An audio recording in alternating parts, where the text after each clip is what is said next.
Savannah Mitchell stared at her bank statement, the red numbers burning into her retinas.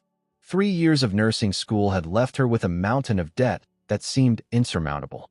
Her tiny Boston apartment felt even smaller today, the walls closing in with each bill she sorted through. The phone's shrill ring cut through her despair. "Savannah? It's Dr. Wright." The familiar voice of her former professor was unexpected. "Dr. Wright, it's good to hear from you." Savannah tucked the phone between her ear and shoulder, still eyeing the final notice from the student loan office. "I have a proposition that might interest you. A former colleague contacted me about a private nursing position. The pay is substantial. 6 months of work would equal about 3 years' salary at Boston General." Savannah's hand froze midway through sorting bills. "What's the catch?" Dr. Wright's hesitation was telling. "The patient is challenging. Ethan Blackwood, heir to Blackwood Pharmaceuticals, had a yachting accident several months ago. He's gone through 11 nurses already." 11? Savannah whistled. "What's wrong with him? Physically? Multiple trauma, some ongoing rehabilitation needed. Emotionally? That's more complicated. But the family is desperate, and they're willing to pay handsomely." 2 days later, Savannah found herself standing before wrought iron gates, a modest suitcase in hand. Beyond them stretched the Blackwood estate, a sprawling mansion overlooking the Atlantic in Newport, Rhode Island. The kind of place she'd only seen in movies or glossy magazines. A stern-faced woman in a crisp uniform met her at the door. "Ms. Mitchell? I'm Mrs. Winters, the head housekeeper. Follow me." As they walked through marble hallways adorned with priceless art, Mrs. Winters rattled off rules with military precision. "Mr. Ethan values his privacy above all else. No entering his rooms without explicit permission. No questions about the accident. No mention of his scars. The East Wing is strictly off-limits to all staff. Your quarters are adjacent to Mr. Ethan's suite for immediate availability if needed." Savannah nodded, mentally cataloging each instruction while taking in the opulence around her. "When will I meet Mr. Blackwood?" "Now." Mrs. Winters stopped before an ornate door. "One last thing, Ms. Mitchell. The previous nurse lasted exactly 3 days." With that encouraging note, she knocked once and opened the door. The room beyond was surprisingly Spartan compared to the rest of the mansion. Large windows overlooked the ocean, filling the space with cold winter light. Seated in a wheelchair near the window was a man who couldn't be more than 35. His profile was striking, strong jawline, straight nose, dark hair cut short and precise. When he turned to look at her, Savannah was struck by the emptiness in his eyes. "Mr. Blackwood, this is Savannah Mitchell, your new nurse." He assessed her with a coldness that made her want to check if frost had formed on her skin. "You're the 12th nurse in 8 months, he said, his voice surprisingly soft for someone whose demeanor was so hard. "I don't expect you'll last a week." Savannah straightened her spine. "I believe I'm more persistent than I appear, Mr. Blackwood." Something flickered in his eyes. Interest, perhaps, before the shutters came down again. "We'll see about that." Mrs. Winters exited silently, leaving them in a heavy silence. "Your medical history," Savannah began, pulling out her tablet, "is already in the file they gave you," he interrupted. "I have no interest in rehashing it. Actually, there are several gaps. Intentional ones."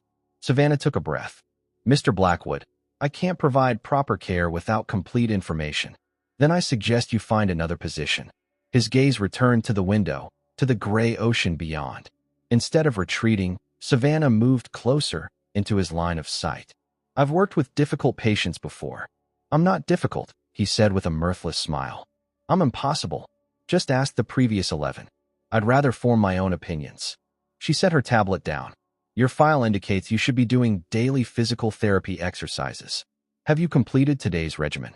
The look he gave her could have frozen hell itself. For a long moment, she thought he would simply ignore her. Then, unexpectedly, he turned his wheelchair away from the window. "Let's get this over with." As Savannah guided him through the exercises, she noticed how he winced when extending his right leg, the careful way he avoided certain movements. Her trained eye caught the edge of bandages peeking from beneath his sleeve when his shirt rode up. This would be unlike any nursing job she'd had before. But as she glanced at Ethan Blackwood's face, set in concentration as he pushed through obvious pain, she sensed there was far more to him, in this situation, than what appeared on the surface. And Savannah Mitchell had never been one to back down from a challenge. The first week at Blackwood Manor tested every ounce of Savannah's professional patience. Ethan refused to cooperate with half his exercises, answered her questions with one-word responses, and seemed determined to prove his impossible self-assessment correct. Yet she persisted, establishing a routine. Mornings began with medication and breakfast, followed by physical therapy. Afternoons were for rest, and evenings involved checking vitals and assisting with dinner. Throughout it all, Ethan remained withdrawn, his eyes always returning to the ocean visible from his windows. On the 8th morning, Mrs. Winters appeared at Savannah's door before dawn. "Mr. Ethan requires a full bath today," she announced without preamble. "The doctor is coming to remove some sutures, and he needs to be thoroughly cleaned beforehand." Savannah nodded, mentally reviewing protocols for patients with limited mobility. "I'll prepare everything." "He won't like it," Mrs. Winters warned. "He's refused assistance until now." An hour later, Savannah wheeled a cart of supplies into Ethan's bathroom, a marble and glass shrine to luxury larger than her entire apartment. Steam rose from the already filled tub as Ethan entered the room, leaning heavily on his cane. "I can manage this myself," he said immediately. "Your still healing ribs suggest otherwise, Mr. Blackwood. Doctor's orders." His jaw tightened. "Turn around, then." Savannah complied, listening to the rustle of clothing. She heard a sharp intake of breath, pain, most likely, and turned instinctively to help. The sight before her caused her own breath to catch. Ethan stood with his back partially turned, shirt removed. What should have been smooth skin was instead a canvas of scars, not random as would be expected from an accident, but patterned, deliberate. They formed intricate lines across his back, shoulders, and arms, almost like writing in some unknown language. "Satisfied with what you see?" His voice cut like a blade, eyes flashing with humiliation barely disguised as anger. Savannah quickly regained her professional composure. "I apologize, Mr. Blackwood. I wasn't properly informed about the extent of your injuries." "They're not injuries," he said cryptically. "They're messages." The bath proceeded in tense silence. Savannah worked efficiently, keeping her eyes clinical and detached as she helped him into the water. She noticed some scars were significantly older than others.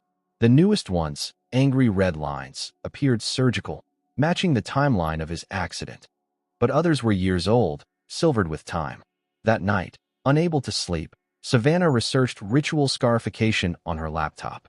In an obscure academic forum, she found similar patterns described in an article about 19th-century sailors who survived shipwrecks.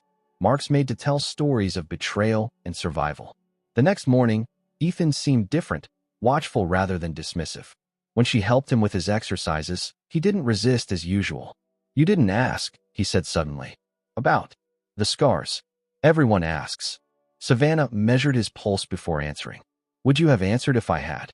The ghost of a smile touched his lips. "No." Days blended into weeks. Gradually, Ethan began using a cane instead of the wheelchair. His physical progress was remarkable, almost unnaturally quick for someone with his injuries. Yet his emotional walls remained firmly intact. Until the night of the storm. Rain lashed against windows, and wind howled like a living thing.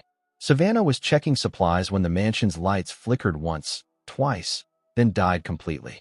Emergency generators hummed to life, but provided only minimal lighting in the main areas. A crash from Ethan's room sent her running. She found him on the floor beside his bed, breathing in rapid, shallow gasps, eyes unfocused. "Mr. Blackwood, Ethan." She knelt beside him, recognizing the signs of a severe panic attack. "You're safe. You're at home." "Water," he gasped. "Can't breathe, drowning." Understanding dawned. The storm had triggered flashbacks to his accident. Without thinking, Savannah wrapped her arms around him, speaking softly until his breathing slowly normalized. For just a moment, he leaned into her embrace before stiffening with awareness. "I'm fine now," he said, voice rough. "You can go." But something had shifted between them. The next morning, surprisingly, he was waiting for her in the hallway. "I'd like to have breakfast in the conservatory today," he announced, as if the previous night's vulnerability had never happened. "Join me." The conservatory was a paradise of exotic plants and fragrant blooms, even in winter. Sunlight filtered through glass walls and ceiling, creating patterns on the stone floor. Over coffee and pastries, Ethan finally began to talk.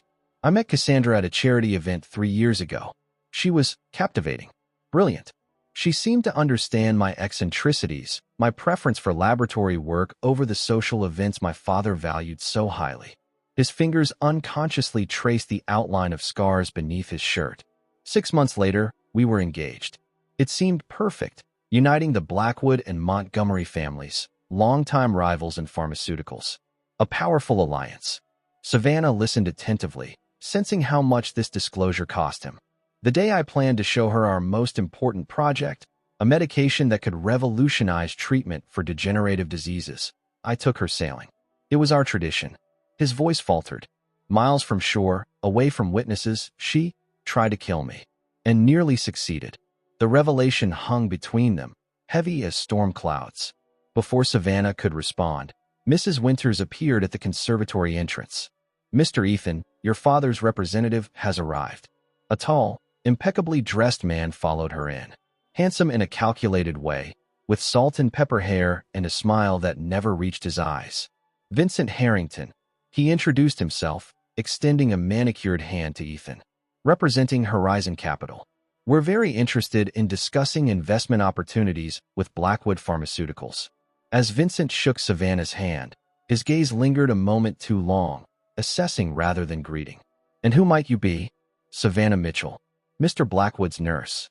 Something flickered behind Vincent's eyes. How fortunate he is to have such dedicated care. The way he studied every corner of the conservatory reminded Savannah not of a potential business partner, but a predator mapping hunting grounds. And she couldn't shake the feeling that, somehow, she had just become prey. Vincent Harrington's arrival transformed Blackwood Manor. Where silence once ruled, there were now constant meetings, phone calls, and the steady click of expensive shoes on marble floors. The once reclusive Ethan gradually re-emerged into the business world, participating in video conferences and reviewing research files Vincent brought from company headquarters. Savannah observed these changes with mixed emotions. Ethan's growing engagement with life beyond his private rooms was encouraging, yet something about Vincent unsettled her. His polite smiles never reached his eyes, especially when directed at her. "He watches you." Marcus, the head of security, commented one afternoon as Savannah collected Ethan's medication from the Manor's private dispensary. "Harrington, like he's trying to solve a puzzle." "I've noticed," she replied, carefully counting pills. "Any idea why?" Marcus shrugged his broad shoulders. "The man's been turning the company upside down since he arrived. Reviewing personnel files, security protocols. Says it's due diligence for the investors he represents. But you don't believe him. Let's just say 20 years in security teaches you to recognize when someone's looking for something specific." He lowered his voice. "Be careful what you say around him, Ms. Mitchell." One rainy afternoon, 3 weeks after Vincent's arrival, Ethan surprised Savannah during their therapy session. "I'd like to show you something," he said, abruptly ending their exercises early. "Can you meet me at my office in an hour?" Ethan's office turned out to be a state-of-the-art laboratory beneath the mansion, accessible by a private elevator requiring both retinal scan and keycode. The space was immaculate, gleaming equipment, transparent screens displaying molecular structures, and climate-controlled storage units lining one wall. "No staff are permitted here," Ethan explained, using his cane less than usual as he moved confidently through the space. "Not even Mrs. Winters." "Then why me?" Savannah asked, feeling both honored and confused. Ethan paused before a large digital display. "Because you've seen the scars and didn't flinch. Because during the storm." He cleared his throat. "Because I think I can trust you." With a few gestures, he brought up complex molecular diagrams. "This is what Cassandra tried to steal. What she nearly killed me for." "What am I looking at?" "A cellular regeneration compound. It accelerates healing by approximately 400% without the cancerous side effects of previous attempts." His voice took on a passionate intensity she'd never heard before. "It could revolutionize recovery from injuries, surgeries, even certain degenerative conditions." Savannah studied the screens, her medical knowledge helping her grasp the implications. "This is extraordinary. But why would she try to kill you instead of just stealing the research?"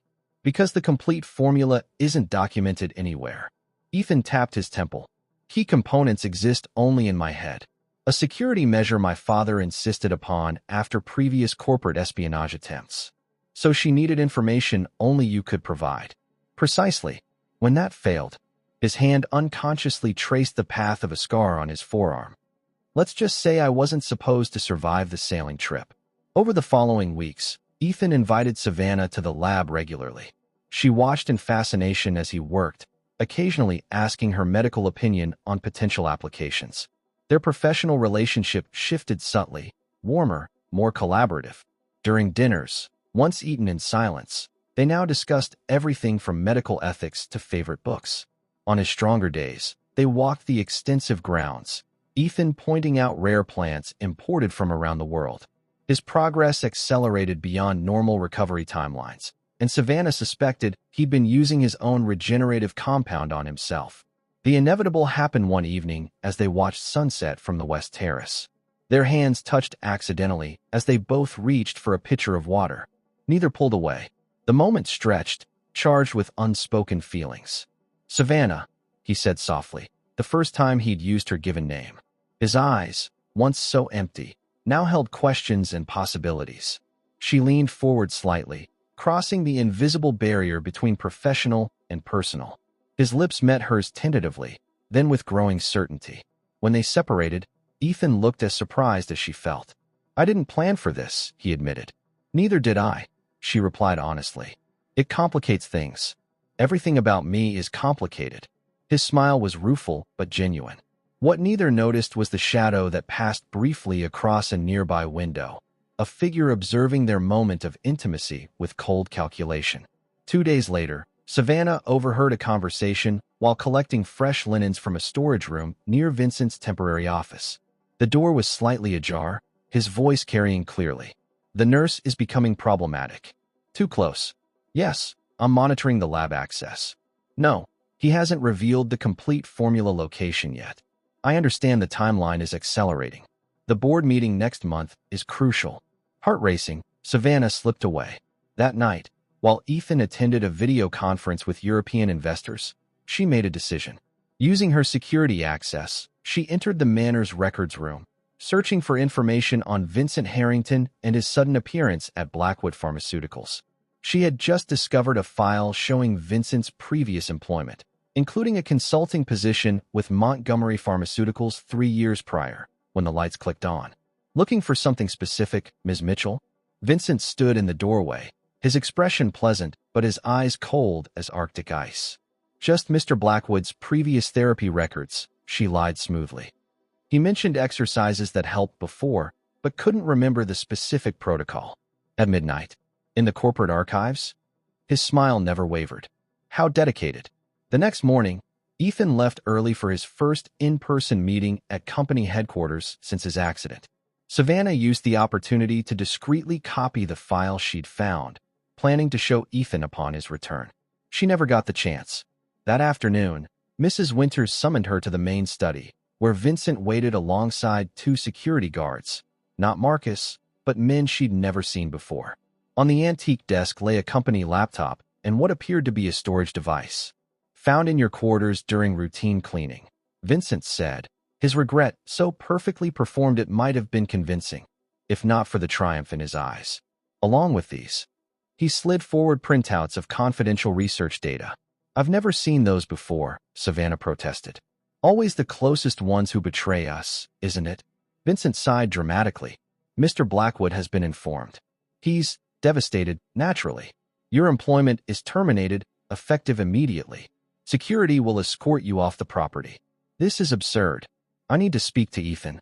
"Mr. Blackwood," Vincent corrected coldly, "has specifically requested no contact." Rather understandable, given the circumstances. As Savannah was escorted from the mansion, carrying only her personal belongings, she caught a glimpse of Ethan watching from an upstairs window. The emptiness had returned to his eyes, along with something new and terrible, betrayal. Savannah's apartment felt smaller than ever as she paced its confines, trapped between rage and heartbreak. For 2 weeks, she attempted to contact Ethan through every possible channel. Her calls were blocked, emails bounced back, and a registered letter returned unopened. When she tried visiting Blackwood Pharmaceuticals' Boston office, security escorted her out before she reached the reception desk. The final blow came when she discovered her bank account with her Blackwood earnings had been frozen during an ongoing investigation into intellectual property theft. Nursing jobs, the ones that had seemed beneath her attention when the Blackwood offer came, now rejected her applications without explanation. Vincent had been thorough in his destruction of her professional reputation. On the 15th day of her exile, Savannah was contemplating selling her nursing textbooks to make rent when a plain envelope appeared under her door. No postmark, no return address. Inside was a USB drive and a handwritten note. Not everything is as it seems. Follow the money. Wary but desperate, she plugged the drive into her laptop. It contained fragments of financial documents showing suspicious transfers between a shell company named Asclepius Holdings and Montgomery Pharmaceuticals, with Vincent Harrington listed as the transaction facilitator. But what truly caught her breath was the final file, a decades-old photograph from a Blackwood Company gala. In the background, barely noticeable, stood a young woman with Savannah's eyes and smile, wearing a lab coat and laughing with a tall man who resembled an older version of Ethan. Her mother, Catherine Mitchell, who had died 5 years ago without ever discussing her life before Savannah's birth. The next morning, Savannah visited Dr. Eleanor Wright at her home, the photograph clutched in her hand. "You knew," she accused without preamble when the older woman opened the door. "You knew my mother worked for Blackwood." Dr. Wright's resignation confirmed Savannah's suspicion. "I wondered if you'd discover the connection." "Come inside, Savannah. This isn't a doorstep conversation." Over tea in a cluttered living room, Dr. Wright confirmed. Catherine was a brilliant biochemist. She worked in the Blackwood Research Division for about 3 years before you were born. Left suddenly, there were rumors. What kind of rumors? The kind wealthy families suppress. Dr. Wright removed her glasses, pinching the bridge of her nose. A relationship with someone inappropriate. I never pressed her for details. And you didn't think this was relevant when sending me to work there? I thought it was ancient history. Over 25 years ago. She hesitated. Until Vincent Harrington contacted me 3 months back, asking about Catherine's work history. That's when I suspected there might be current implications. You set me up, Savannah realized, anger rising. I offered you an opportunity, Dr. Wright corrected. Catherine once told me the Blackwoods took something precious from her. I thought perhaps you might discover what. I never anticipated you'd be in danger. At Newport Public Library, Savannah searched newspaper archives for anything connecting her mother to Blackwood Pharmaceuticals. Most articles were business-focused, mentioning research breakthroughs and stock performance. But in a small local paper, she found what she sought. Scandal at Blackwood Labs, romance and research sabotage claims. The article, quickly buried by subsequent editions, suggested an inappropriate relationship between Catherine Mitchell and someone in the Blackwood family, followed by accusations of research theft after a laboratory fire. Leaving the library, Savannah felt watched. She'd taken to varying her routine, paying for everything in cash, and sleeping with her apartment furniture barricaded against the door. Paranoia, perhaps, but Vincent's methodical destruction of her life suggested resources beyond a typical corporate executive. Crossing the street toward her rental car, she spotted a man in a gray sedan, tracking her movements too intently to be coincidental. Instead of panicking, she walked directly to a crowded cafe, selected a table with a clear view of both exits, and waited. 10 minutes later, the man entered. Tall, military bearing, close-cropped hair, but the face was familiar. "Marcus," she acknowledged as he sat opposite her. "Following me for Vincent or yourself?" "Neither." The former head of Blackwood Security looked exhausted. "I was terminated the day after you. Apparently, my security protocols were inadequate for allowing corporate espionage. You know I didn't steal anything. I know the evidence was too perfectly arranged. Professional plant job." He leaned forward. "Something's very wrong at Blackwood. Mr. Ethan is completely isolated now. Vincent has replaced most senior staff with his own people. Access to the main research facility has been restricted to a select few. Why are you telling me this?" "Because Mr. Ethan saved my daughter's life 3 years ago when no hospital would accept our insurance. He gave her access to an experimental treatment program. I owe him." Marcus slid a small device across the table. "Secure phone. My contact is the only number programmed." What am I supposed to do with this? Keep investigating. I'll help where I can. His expression hardened. One more thing you should know. Cassandra Montgomery was never arrested or formally charged for the attempt on Mr. Ethan's life. She disappeared for months, recently resurfacing as an anonymous consultant for a European holding company. Let me guess, the same company Vincent represents. Marcus nodded grimly. Horizon Capital. They're negotiating a merger with Blackwood Pharmaceuticals. The announcement is scheduled for the annual Foundation Gala next month. As Marcus left the cafe, Savannah felt cold determination replace her earlier despair. The pieces were aligning. Vincent, Cassandra, the regeneration formula, her mother's mysterious past. But the complete picture remained elusive. Back in her apartment, she examined the financial documents more carefully. The shell company, Asclepius Holdings, had received substantial payments from Montgomery Pharmaceuticals beginning exactly 2 weeks after Ethan's accident. Payments that coincided with Vincent's sudden appearance as a potential investor. It wasn't coincidence. It was conspiracy. That night, using the secure phone, Savannah contacted Marcus. I need access to medical records, specifically any DNA tests Blackwood might have run recently. That's highly restricted. Even before I left, those were kept in Dr. Winter's private files. Dr. Winters, the Blackwood family physician, not to be confused with the formidable housekeeper, had served the family for decades. Can you get to him? A long pause. Possibly. But why DNA tests? Savannah stared at the old photograph of her mother. Just a hunch.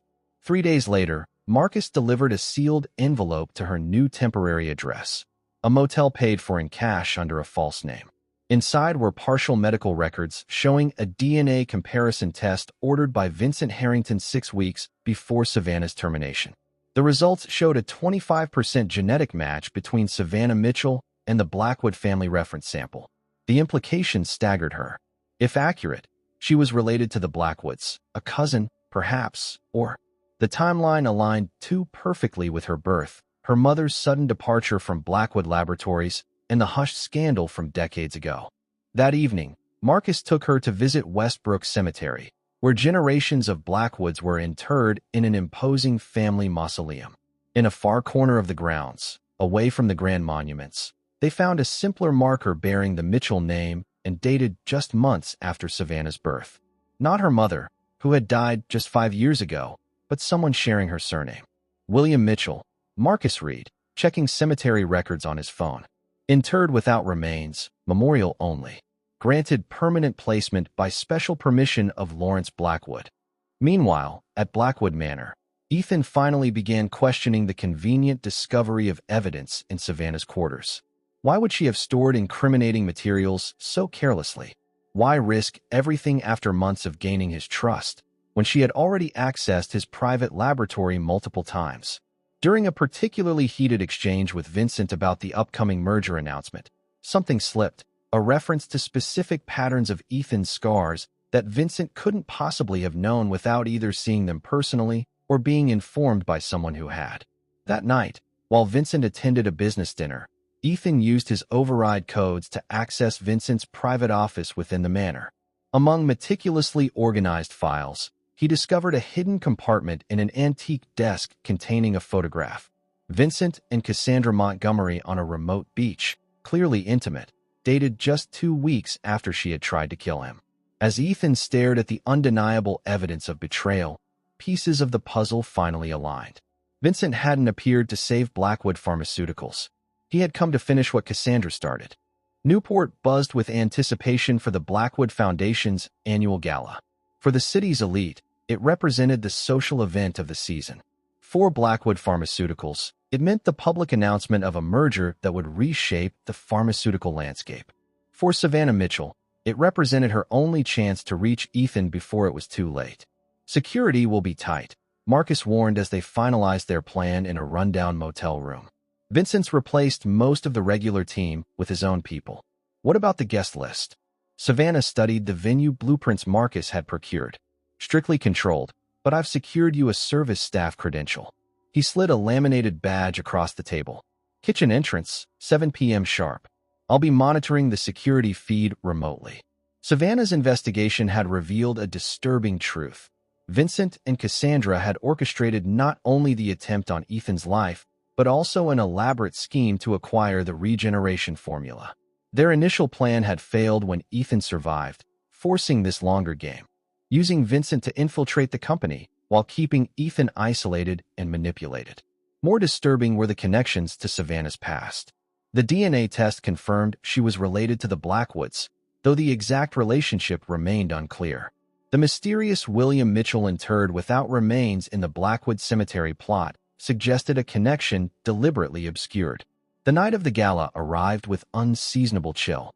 Savannah, dressed in black server's attire borrowed from the catering company, slipped through the kitchen entrance precisely at 7. The historic Rosecliff Mansion, venue for the event, hummed with pre-gala activity, florists making final adjustments, bartenders stocking stations, security checking corners. Savannah kept her head down, memorizing exits and security positions as she arranged champagne flutes. By 8, guests began arriving: Newport society, corporate executives, politicians. She caught glimpses of Vincent greeting them at the grand entrance, perfectly playing the role of charming host. At 8:30, a collective murmur rippled through the crowd. Ethan Blackwood had arrived, his first public appearance since the accident. Savannah nearly dropped her tray at the sight of him. Impeccably dressed in a tailored tuxedo, leaning slightly on an elegant ebony cane, he looked both powerful and vulnerable. The emptiness she'd first observed in his eyes had returned, replaced with carefully constructed composure. For 2 hours, Savannah circulated with drinks, slowly working her way closer to Ethan. Vincent remained constantly at his side, steering conversations and intercepting anyone who spoke too long with him. Twice she nearly reached him, only to be blocked by security or diverted by demanding guests. At 10:30, Vincent clinked his glass for attention. Distinguished guests, the moment you've all been waiting for. But first, our host, Ethan Blackwood, would like to say a few words. Ethan approached the small podium, his expression unreadable. Welcome to the 30th Annual Blackwood Foundation Gala. My father regrets he cannot be with us tonight, as his treatment abroad continues. His eyes scanned the crowd mechanically. Blackwood Pharmaceuticals has always prioritized innovation and healing above all else. Tonight represents a new chapter. Something in his voice, a subtle hesitation, made Savannah wonder if he was completely committed to whatever announcement would follow. Then, suddenly, his gaze locked with hers across the room. Recognition flashed across his features, quickly masked but unmistakable. Vincent smoothly took over, guiding Ethan aside while announcing, "Before our major reveal, I've prepared a special presentation for our key investors. If you'll join me in the library." A select group, about 20 people, followed Vincent and Ethan from the main ballroom. Savannah abandoned her tray and slipped after them, heart pounding. Something about Vincent's sudden change in schedule felt dangerous. In the mansion's wood-paneled library, Vincent directed the group to seats arranged before a projection screen. "Ladies and gentlemen, after years of research, Blackwood Pharmaceuticals, soon to be renamed Montgomery Blackwood, is ready to revolutionize regenerative medicine. All thanks to Ethan's brilliant mind and some unacknowledged collaborators." A side door opened, and Cassandra Montgomery entered, elegant, blonde, coldly beautiful, exactly as Savannah had imagined from Ethan's descriptions. But it was the figure beside her that caused gasps from the assembled group: Lawrence Blackwood, Ethan's father, who was supposedly receiving treatment abroad. He moved stiffly, eyes darting nervously. "Father," Ethan's composed facade cracked. "He needed persuasion to share certain aspects of shareholder control," Vincent explained smoothly. "Just as you'll need incentive to share the final components of the formula." Savannah noticed a security guard discreetly pointing something at Ethan beneath the conference table, a weapon concealed from the oblivious investors who thought they were merely attending an exclusive preview. From her position behind a bookcase, Savannah assessed the situation. Armed guards at both exits. Ethan and his father effectively hostages. Investors who had no idea they were witnessing a corporate coup disguised as a merger announcement. She typed a coded alert to Marcus on the secure phone, then made a desperate decision. Reaching for a crystal decanter on a nearby shelf, she hurled it through the nearest window. The crash of shattering glass coincided with the mansion's alarm system activating, Marcus's work from his remote access. As security scrambled to assess the dual threats, Savannah used the confusion to reach Ethan. "Come with me," she hissed, gripping his arm. Now, whether from trust or sheer surprise, he followed as she pulled him toward a service corridor she'd memorized from the blueprints. Behind them, Vincent shouted commands as the investors panicked, creating further chaos. "You need to listen," Savannah gasped as they hurried down the dimly lit passage. "Vincent works for Cassandra. They orchestrated everything. Your accident, the merger. Once they have the complete formula, I know." Ethan interrupted, surprising her. "I discovered their connection 3 days ago. I've been playing along while trying to locate my father. They've kept him sedated at a private facility for months, using forged medical updates to explain his absence. They reached a service elevator that would take them to the mansion's lower level and an exit to the grounds. As Ethan punched the call button, he continued urgently. The real formula was never in the company databases they've been accessing. I kept the complete version in a hidden safe at the Manor lab. When the elevator arrived, they found Marcus waiting inside. Security's in chaos. We have maybe 5 minutes before Vincent realizes you're gone. As they descended, Ethan studied Savannah intently. "You didn't betray me." "Of course not. I should have trusted you." His hand found hers in the dim light. "I'm sorry." The elevator doors opened to reveal Vincent, flanked by 2 armed men. "How predictable," he sighed. "The service exit. Really, Ethan, I expected more creativity." Marcus moved to intervene, but froze as one guard raised his weapon. "Your security chief's loyalty is touching but misplaced," Vincent said. "Now, shall we return to our announcement? Your investors are quite concerned after that little disruption. They're not going to let any of us leave once they have what they want," Savannah warned quietly. Vincent's smile chilled her blood. "Perceptive, Ms. Mitchell. Unfortunately, accidents happen during home invasions. A tragic end for the Blackwood line. After signing the merger documents, of course. They don't know who I am," Savannah said suddenly, a desperate gamble forming. "Cassandra doesn't know." Confusion flickered across Vincent's face, exactly what she needed. "I'm Lawrence Blackwood's daughter," she announced. "The DNA test you ordered confirmed it. I'm an heir to Blackwood Pharmaceuticals and Ethan's half-sister." The momentary shock on Vincent's face gave Marcus the opening he needed.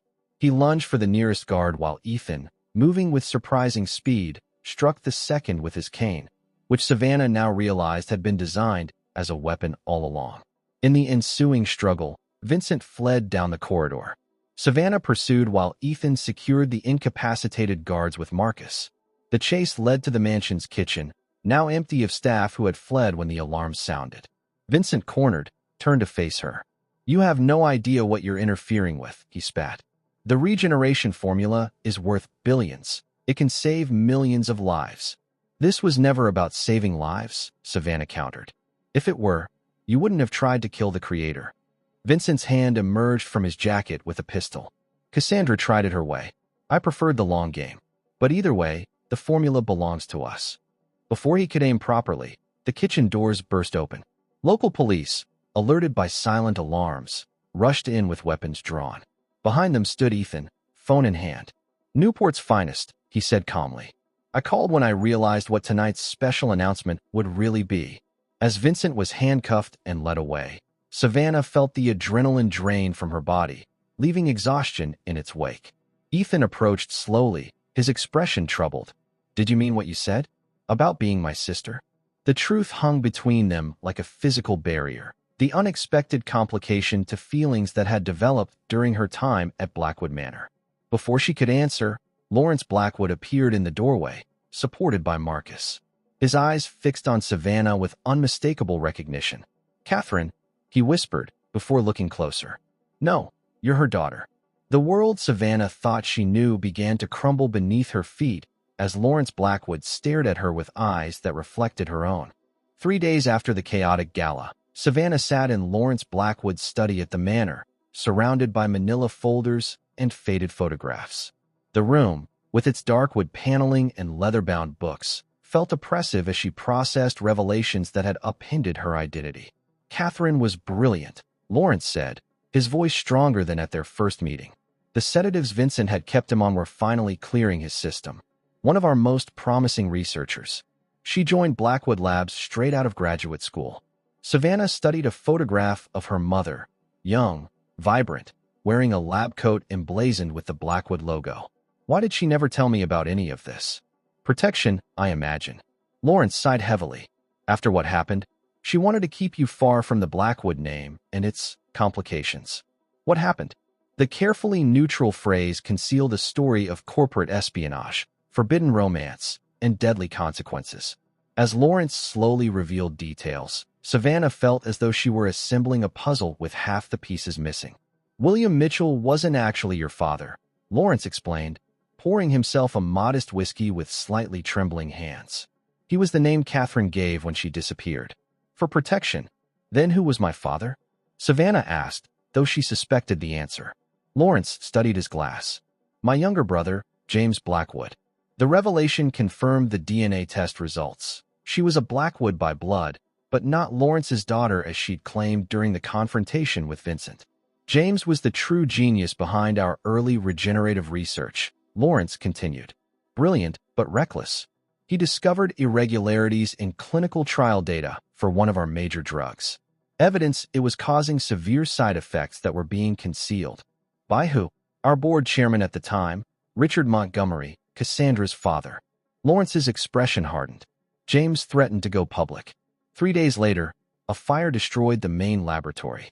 James was supposedly killed, though they never recovered his body. And my mother? Disappeared the same night. I thought she died too until she contacted me months later, pregnant and frightened. His eyes met Savannah's. I arranged new identities, financial support, a complete separation from the Blackwood name. It was the only way to keep you both safe from Richard Montgomery and his allies. The grave at the cemetery? A memorial for James. Empty, as we never had remains to bury. I listed the name Mitchell to maintain the cover story, but made sure he had a place in our family plot. Lawrence finished his whiskey. Catherine made one condition for accepting my help, that I never contact either of you directly.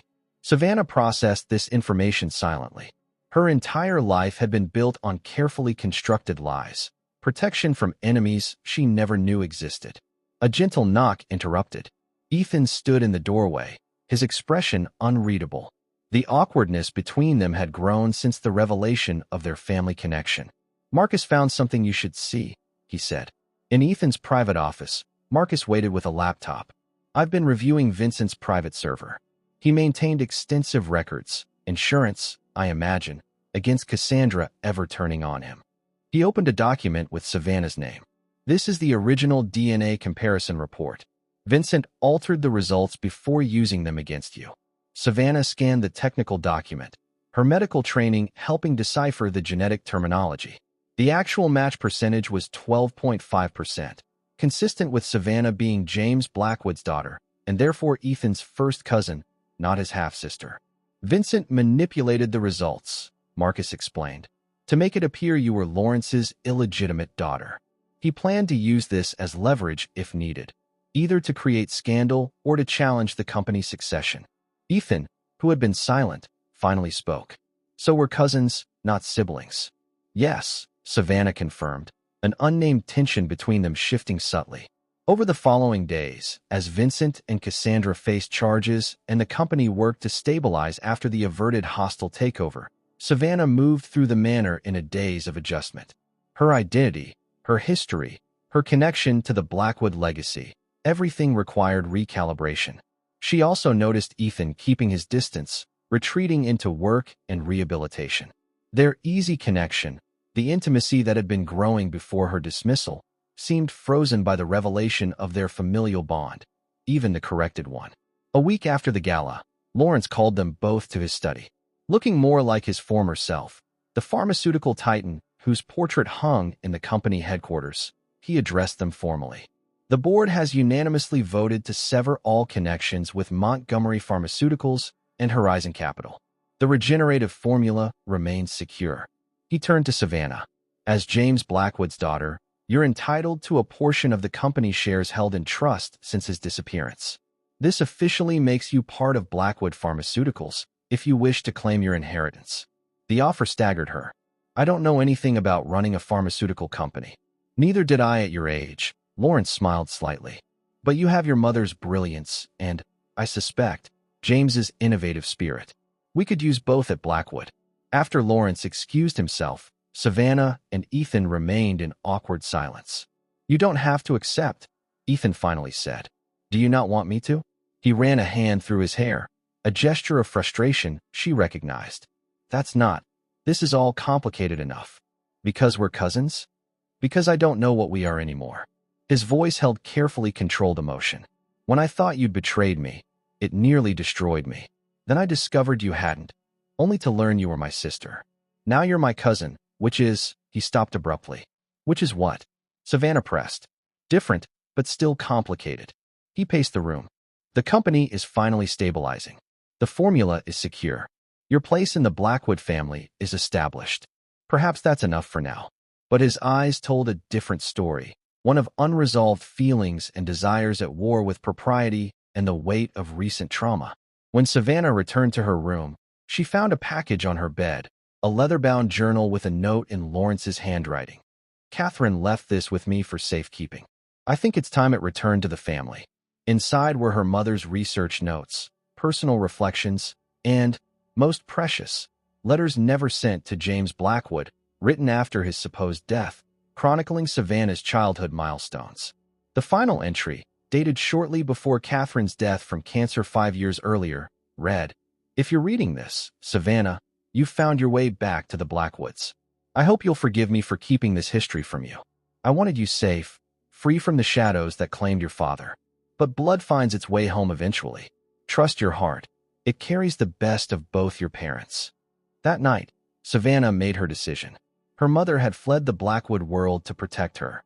Now, Savannah would reclaim that legacy, not just the name and fortune, but the innovation and healing that had been her father's true passion, the passion that dangerous men had tried to steal and exploit. And as for Ethan, that complicated question would need to find its own answer in time. They had begun as nurse and patient, evolved to friends, briefly to something more, then to family, a journey with no clear destination. Yet, for now, it was enough to know that the barriers Vincent had carefully constructed between them had fallen. The truth, complex as it was, offered a foundation on which something new might eventually build. The Blackwood Foundation Gala, rescheduled after the chaos of Vincent's failed coup, provided the perfect stage for the company's rebirth. Under the sparkling chandeliers of Newport's historic Rosecliff mansion, the city's elite gathered once again, this time to witness the true future of Blackwood Pharmaceuticals. Savannah stood at the edge of the ballroom, watching Ethan address the crowd. In the 2 months since learning her true heritage, she'd immersed herself in understanding both the company and the revolutionary regeneration formula her father had pioneered. Tonight marks not just a new chapter for Blackwood Pharmaceuticals, Ethan was saying, but a return to our founding principles, innovation driven by compassion, profit guided by purpose. Their relationship had settled into a careful professional collaboration, the attraction between them neither acknowledged nor completely forgotten. The revelation of their familial connection, even as cousins rather than siblings, had erected a barrier neither seemed ready to challenge. As applause rippled through the crowd, Savannah felt a presence beside her. "He's quite the orator when he believes what he's saying," Lawrence commented, looking healthier than he had in months. "Unlike when Vincent was pulling the strings," Savannah agreed. Lawrence nodded toward a side door. "There's something you should see before the main announcement." In a quiet anteroom, he presented her with a small wooden box. "This belonged to your father." Inside lay a silver pocket watch, its case engraved with intertwining initials and molecular structures. His final project wasn't just the regeneration formula, Lawrence explained. He was developing a delivery system, targeted, minimally invasive. The piece Vincent and Cassandra never found. A commotion from the ballroom interrupted them. Raised voices, the sound of breaking glass. They returned to find the gala in chaos. Standing at the center of the disturbance was Cassandra Montgomery, who had somehow secured bail pending trial. "Lies and theft," she was shouting, clearly intoxicated and desperate. "The formula was rightfully ours. My father discovered it first." Security moved toward her, but Ethan waved them off. "Let her speak. You think you've won?" Cassandra laughed bitterly. "Vincent kept insurance. The real records, proof that Richard Montgomery developed the regeneration concept decades ago, before your precious James Blackwood claimed it as his own. Savannah felt a cold certainty settle over her. You're lying. Cassandra's gaze snapped to her. The long-lost Blackwood heir. How convenient you appeared just when Ethan needed leverage. Where are these supposed records? Ethan asked calmly. Safe deposit box. Key around my neck. After my father was forced out of Blackwood, your father stole his research. No, Lawrence interrupted, his voice steady. Richard stole James's preliminary work, then tried to silence him when James discovered what he'd done. The fire wasn't an accident. It was attempted murder. The crowd had formed a circle around this confrontation, witnesses to decades of corporate warfare erupting into public view. Prove it, Cassandra challenged. I can. Savannah stepped forward, holding her father's watch. This contains a microfilm of the original research dates and notes. My father anticipated betrayal. He just didn't expect it to claim his life. It was a bluff. She had no idea what the watch contained, if anything. But the sudden panic in Cassandra's eyes confirmed she'd struck near some truth. Cassandra lunged for the watch. In the struggle, the antique timepiece fell, its case splitting open on the marble floor. But instead of microfilm, a small memory chip, technology far newer than the watch itself, tumbled out. Later, when the police had removed a once again arrested Cassandra and the guests had departed, Ethan, Savannah, and Lawrence gathered in the Blackwood Technology Lab to examine the chip's contents. James must have added this years after creating the hiding place. Lawrence marveled as the computer displayed research logs and molecular diagrams. He knew someone might come for his work, Savannah said quietly. He was preparing evidence. The final file was a video, grainy, dated weeks before the laboratory fire. James Blackwood, looking remarkably like Ethan, spoke urgently into the camera. If you're watching this, my suspicions were correct. Richard is falsifying safety data. The delivery mechanism is flawed. It causes cellular degradation in long-term application. I've developed an alternative, but he wants to rush to market. I can't allow that. As the video ended, silence fell over the lab. He died protecting people from a dangerous version of his own creation, Ethan finally said. And now we can finish his work the right way, Savannah added, meeting his eyes with new understanding. That night, standing on the manor's terrace overlooking the ocean, Ethan finally broke the careful distance he'd maintained. We're not just cousins, are we? What do you mean? Savannah asked.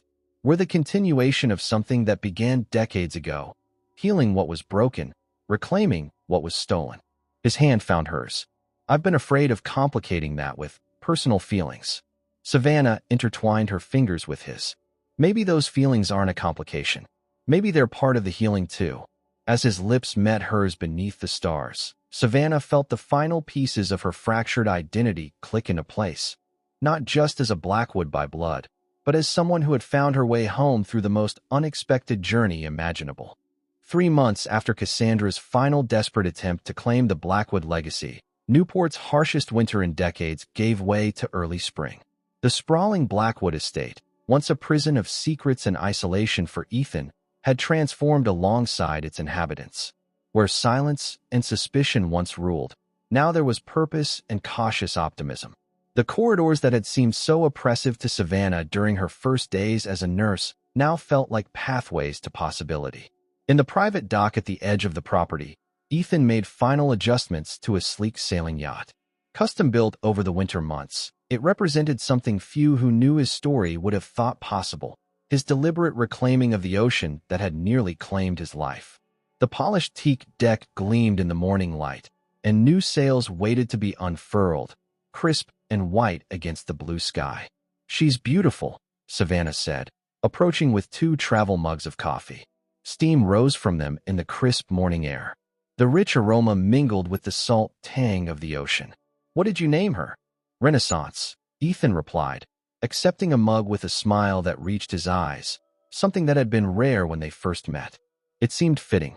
The name adorned the hull in elegant lettering, not just a boat's designation but a statement about its owner. About both of them. A rebirth after near destruction, a new beginning crafted from the wreckage of the past. The past months had brought sweeping changes. Vincent and Cassandra faced federal charges for corporate espionage, attempted murder, and fraud. Their trial had become a media sensation, exposing decades of pharmaceutical industry corruption that reached far beyond the Blackwood-Montgomery rivalry.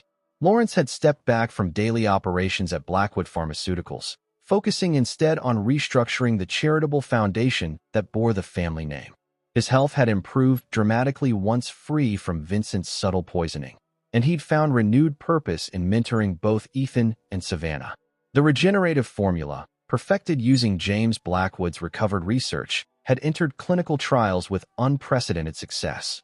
Early results showed promise for spinal cord injuries, severe burns, and degenerative nerve conditions, applications far beyond what even its creators had initially envisioned.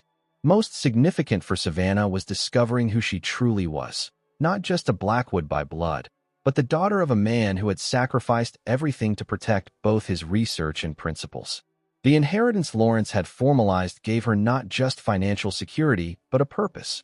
Overseeing the ethical application of her father's work, ensuring it would heal rather than harm, would be accessible rather than exploited for maximum profit. Her relationship with Ethan had evolved cautiously. Their shared trauma and family connection created a bond unlike anything either had experienced. The initial attraction that had sparked between nurse and patient had matured into something deeper, a partnership forged in crisis and strengthened by shared purpose. They moved forward deliberately, building something that honored both their complicated past and hopeful future. "Are you sure about this?" Savannah asked, eyeing the yacht with lingering apprehension. For Ethan, sailing had been the setting of betrayal and near death, the water closing over him as Cassandra abandoned him to drown. For her, it represented the moment that had ultimately stolen her father and reshaped her mother's life, the catalyst for all the secrets that had defined her existence. "I need to do this," he said simply. "We both do. Some demons can only be faced by returning to where they found us." He extended his hand, and she took it, noting how rarely he used his cane now. The regenerative treatments had accelerated his healing beyond what conventional medicine could achieve. His body moved with the fluid grace that had been only a memory when she first encountered him in his wheelchair. As they prepared to cast off, Lawrence appeared on the dock, a manila envelope in hand.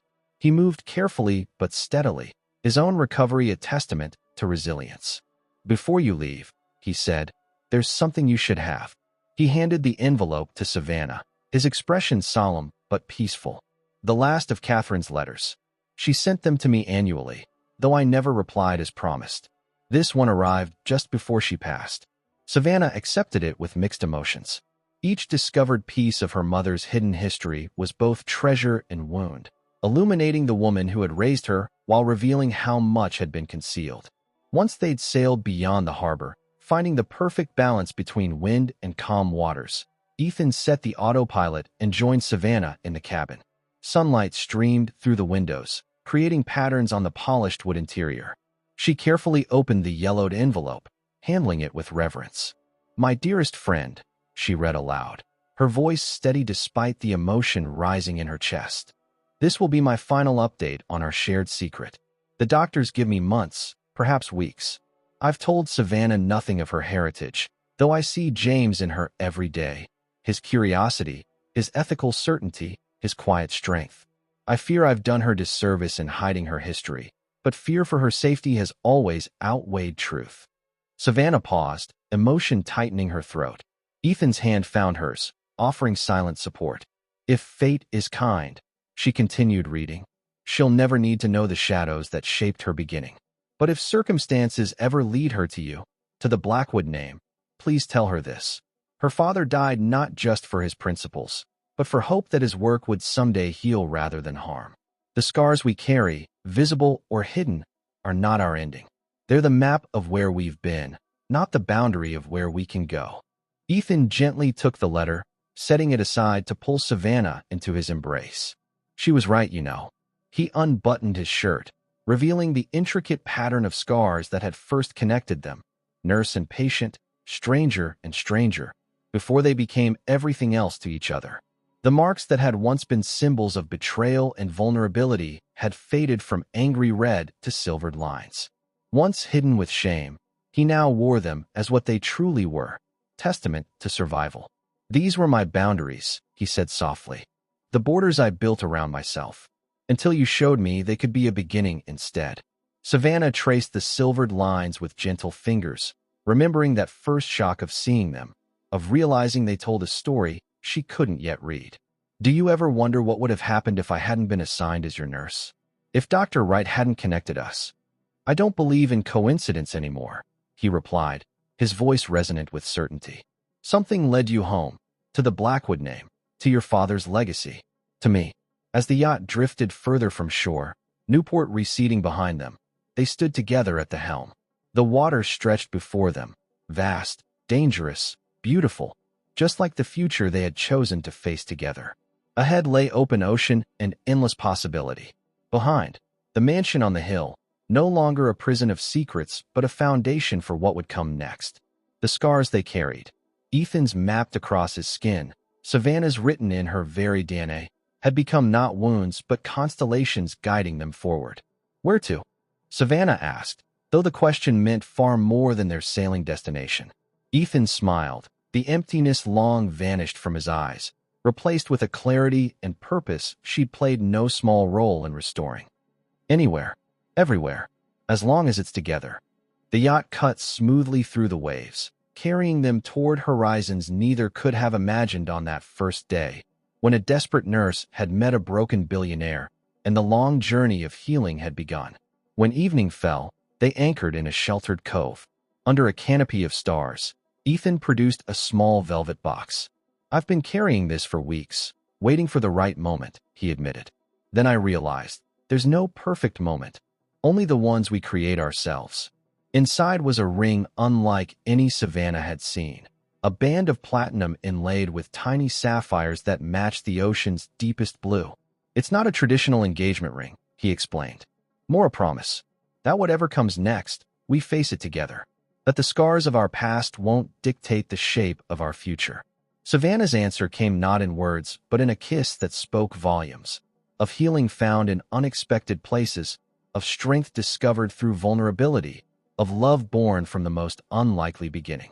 As moonlight silvered the water around them, much like time had silvered Ethan's scars, they embraced their shared future, one built not despite their complicated history, but because of it. The daughter of a brilliant scientist who died protecting his research and the son of the man who had tried to preserve that legacy had found each other across decades of secrets. The regenerative formula would heal countless bodies in the years to come. But in that moment, on a yacht named Renaissance floating beneath an endless sky, the most profound healing had already occurred, not in tissue and bone, but in hearts that had learned to trust again, to hope again, to love without reservation.